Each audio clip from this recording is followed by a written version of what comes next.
आरिफ लोग फरमाते ने दिला गाफिल न हो यकदम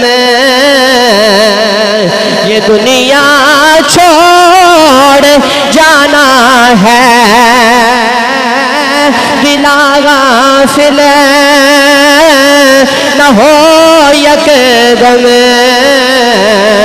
ये दुनिया छोड़ जाना है।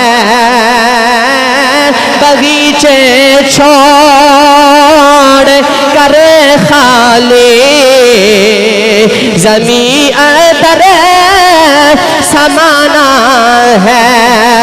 और तेरा नाज़ुक़े बदन पाई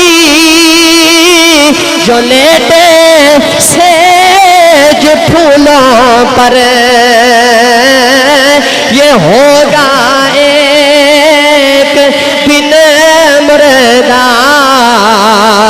इसे कीड़ों ने खाना है।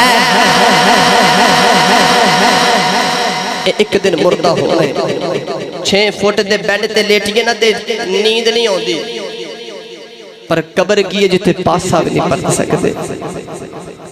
आका दो आलम सल्लल्लाहु अलैहि वसल्लम ने फरमाया मुर्दा जो रूह निकल जाती है ना तो कबर तक यही सोचता कि मैं ख्वाब देख रहा, पर जो